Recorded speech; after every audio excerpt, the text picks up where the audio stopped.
নমস্কার। বিরতির পর আরও একবার প্রত্যেককে স্বাগত জানাই পাবলিক নাওয়ার পর্দায়। এই মুহূর্তের বিশেষ খবর, বাড়ি বাড়ি লিফলেট বিলি করছেন বিধায়ক সুদীপ রায় বর্মন। দেশের প্রধানমন্ত্রী নরেন্দ্র মোদী ওনার মন কি বাত অনুষ্ঠানে দেশবাসীর অনেক কিছু করার প্রতিশ্রুতি দিলেও তা কোনোদিন পূরণ করেনি। সাধারণ জনগণের জীবন যন্ত্রণা, লাগামহীন মূল্যবৃদ্ধি, বেকারত্ব, সামাজিক অবিচার, নারীদের বিরুদ্ধে ক্রমবর্ধমান অপরাধ, এসটি, এসসি, ওবিসি ও সংখ্যালঘু প্রান্তিক জনগোষ্ঠীর জীবন যন্ত্রণা নিরসনের জন্য এই অনুষ্ঠানে কিছুই শোনা গেল না বলে জানান বিধায়ক সুদীপ রায় বর্মন। তাই বর্তমান সরকারের ব্যর্থতা জনগণের সামনে তুলে ধরতে বৃহস্পতিবার বিধায়ক সুদীপ রায় বর্মন বিটারবন এলাকায় বাড়ি বাড়ি গিয়ে লিফলেট তুলে দেন। প্রধানমন্ত্রীর মন কি বাত অনুষ্ঠানে সাধারণ জনগণের উক্ত কষ্টের কথা, এইসব সমস্যা সমাধানের কথা কেন উল্লেখ করা হয়নি, এ নিয়ে উঠছে প্রশ্ন।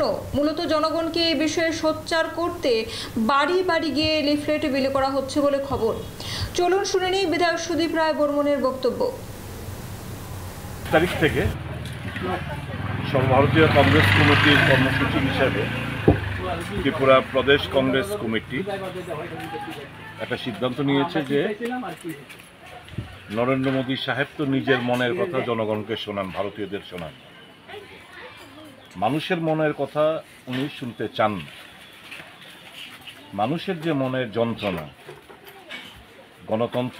গণতন্ত্রকে যে কণ্ঠরোধ করে রাখা হয়েছে দেশ জুড়ে, শ্রমিক, কৃষক, মেহনতি মানুষ তাদের অর্থনৈতিক দিক দিয়ে দারুণভাবে বিপর্যস্ত।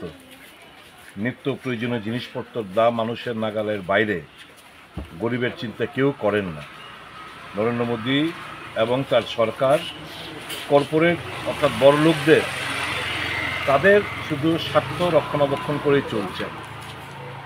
এই যে মানুষের যে অব্যক্ত যন্ত্রণা, এই যে কথাগুলো মানুষের সঙ্গে কথাবার্তা বলে আমরা একটা লিফলেট আকারে তৈরি করছি, এটাই হচ্ছে মানুষের মুদ্রা কথা, মানুষ জানতে চায়। কাজে এই জিনিসগুলো আমরা প্রচারপত্রগুলো বাড়ি বাড়ি বিলি করছি সারা রাজ্য জুড়ে, দারুণ সাড়া পাচ্ছি। মানুষের ভেতরে যে অব্যক্ত যন্ত্রণা সেটা আমরা আজ পাচ্ছি, এবং মানুষ বিজেপির সাথে নেই, কারণ রাজ্যে গণতান্ত্রিক পরিস্থিতি পরিকাঠামো সম্পূর্ণ ভেঙে চুরমার। ভয় ভীতির কারণে, চক্ষু রাঙানোর কারণে, ফ্যাসিবাদী মনোভাবের কারণে মানুষ এই মুহূর্তে শারীরিকভাবে আমাদের সঙ্গে হয়তো আসছে না, কিন্তু মানুষ কংগ্রেসকে চায় বিকল্প হিসেবে।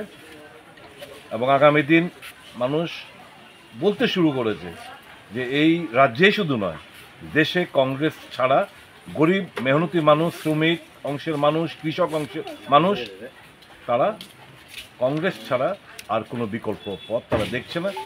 কংগ্রেসকে শক্তিশালী তারা আগামী দিন করবে। তারিখ থেকে সর্বভারতীয় কংগ্রেস কমিটির কর্মসূচি।